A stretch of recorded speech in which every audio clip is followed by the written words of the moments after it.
Assalamualaikum warahmatullahi wabarakatuh. Perkenalkan, nama saya Rumpuji Astuti. Di sini saya akan menjelaskan materi di pertemuan ketiga di mata kuliah Aljabar Matriks, di mana materinya itu ada deskripsi vektor, operasi-operasi pada vektor, ruang vektor, hasil kali silang, dan persamaan garis dan persamaan bidang. Pertama itu kita harus tahu apa itu vektor. Vektor itu adalah objek dalam matematika yang memiliki besar dan arah. Vektor dapat digambarkan sebagai panah yang memiliki panjang tertentu dan arah tertentu. Vektor biasanya dinyatakan dalam bentuk komponen, misalnya di bidang 2 dimensi sebagai V sama dengan XY atau di ruang 3 dimensi sebagai V sama dengan XYZ, di mana XY dan Z adalah komponen-komponen dari vektor tersebut dalam arah tertentu, misalnya arah semu X, Y, dan Z. Nah, ini ada operasi pada vektor. Pertama itu penjumlahan vektor dengan aturan jajar genjang. Dalam gambar di samping, membentuk dua jumlah vektor, yaitu V tambah W. Terlihat bahwa jumlah vektor tersebut berimpit dengan diagonal jajar genjang yang ditentukan oleh vektor V dan W. Bila vektor-vektor ini dilokasikan sehingga vektor-vektor tersebut mempunyai titik awal yang sama.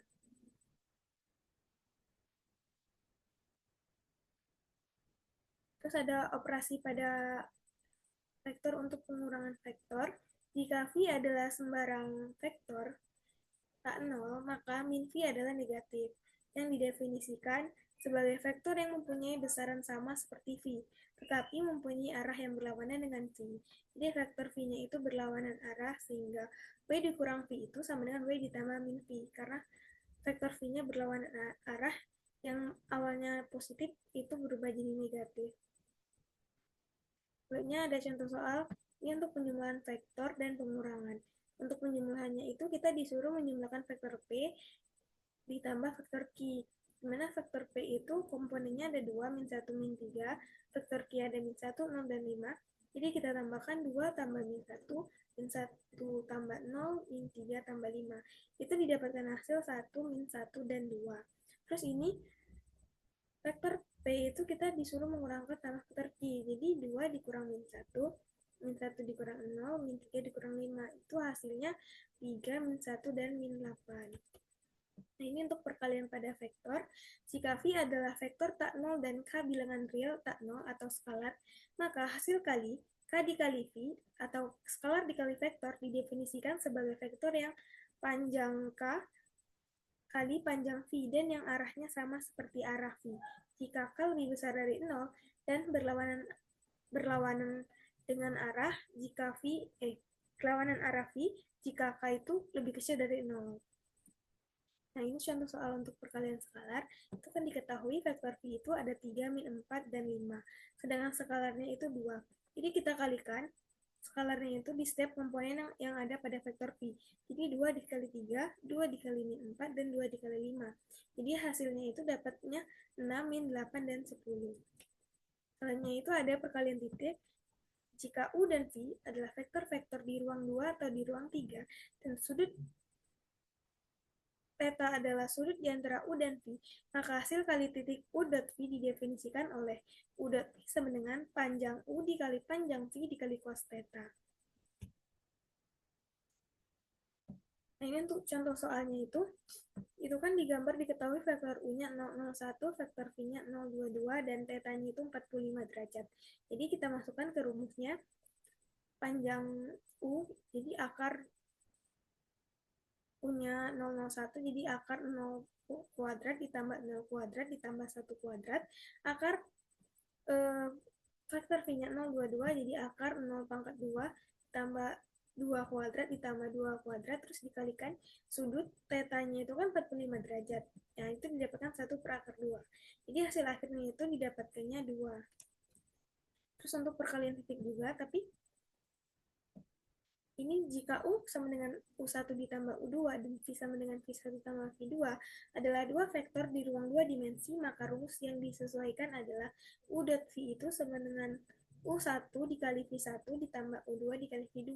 Nah, jika U dan V adalah vektor tak nol, maka rumusnya dapat ditulis cos theta itu sama dengan U dot V dibagi panjang U dikali panjang V. Terus ini untuk contoh soal itu kan diketahui vektornya di ruang 4. Nah, U-nya itu min 1, 3, 5, 7. P-nya min 3, min 4, 1, 0. Jadi kita masukkan aja ke rumus U dot P-nya sama dengan min 1 dikali min 3 ditambah 3 dikali min 4 ditambah 5 dikali 1 ditambah 7 dikali 0 itu didapatkan hasilnya min 4. Nah, ini untuk vektor tegak lurus. Dua vektor tak nol adalah tegak lurus jika dan hanya jika hasil kali titiknya adalah 0. Jika kita sepakat menganggap U dan V agar tegak lurus, maka salah satu antara kedua vektor ini haruslah 0. Karenanya, kita dapat menyatakan tanpa kecuali bahwa baik vektor U maupun vektor V akan tegak lurus jika dan hanya jika U dot V-nya itu hasilnya sama dengan 0. Nah, ini untuk contoh soalnya, itu kan diketahui vektor di ruang 4 itu U-nya min 2, 3, 1, 4, V-nya 1, 2, 0, 1. Jadi kita masukkan aja ke rumus, jadi min 2 dikali 1, ditambah 3 dikali 2, ditambah 1 dikali 0, ditambah 4 dikali min 1. Itu kan hasilnya 0.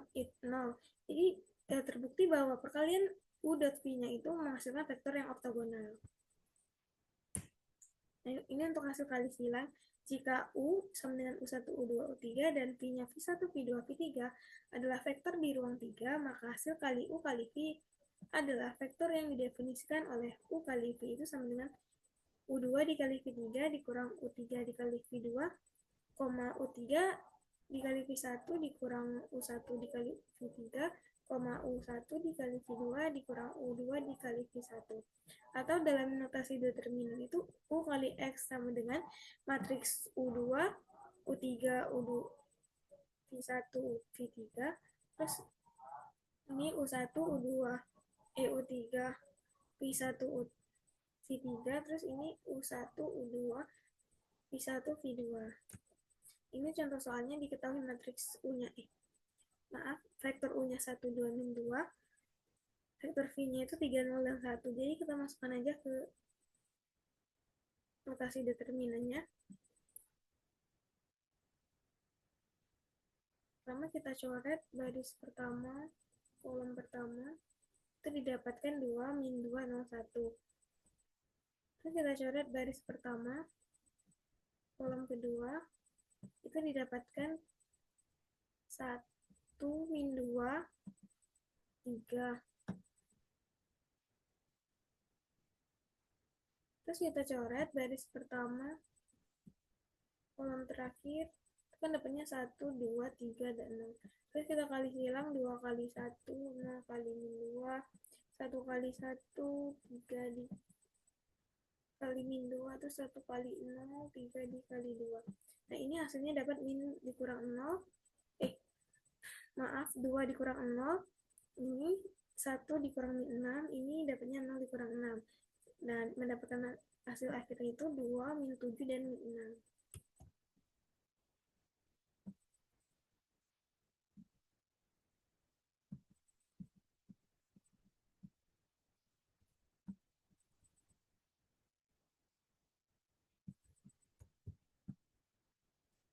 Ini untuk teoremanya untuk hasil kali silang itu ada U dot U kali V sama dengan 0 itu berarti U kali V itu ortogonal terhadap U.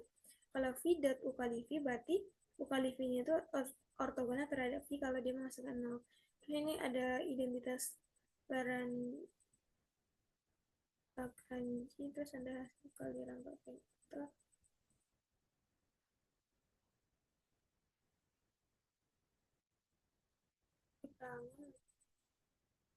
Terus ada hasil kali silang vektor sama hasil kali rangkap vektor. Ini untuk garis dan bidang di ruang 3. Misalkan kita ingin persamaan bidang yang lewat melalui titik P0 itu X0, Y0, Z0 dan mempunyai vektor K0, N dengan A, B, C sebagai normal. Ini N dikali vektor P0P sama dengan 0 karena vektor P0P itu sama dengan X dikurang X0 dikurang Y0, Z dikurang Z0. Nah, persamaan ini dapat ditulis kembali jadi A dikali X dikurang X0 tambah B dikali Y dikurang Y0 ditambah C dikali Z kurang Z0 itu sama dengan 6.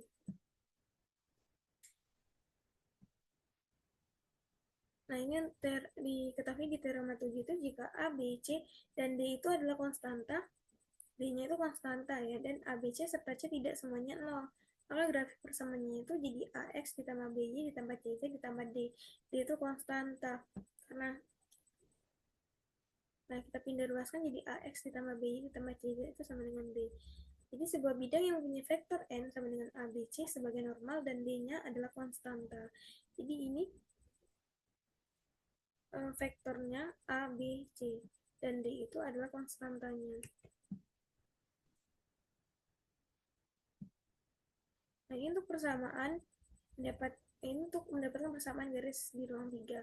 Misalnya L adalah garis di ruang 3 yang memiliki titik vektor P0 sama dengan X0, Y0, Z0 dan sejajar dengan vektor P0 V sama dengan ABC bahwa L itu persis terdiri dari titik PX, YZ untuk vektor P0P sejajar dengan V, yakni terdapat skalar L sehingga X dikurang S0, Y dikurang Y0, Z dikurang Z0 itu sama dengan TA di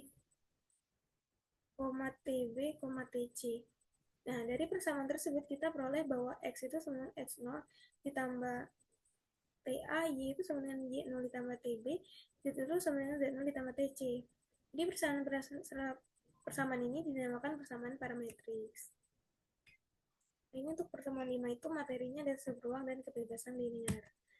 Nah, yang pertama itu subruang, jadi subhimpunan W dari sebuah vektor V dinamakan subruang V.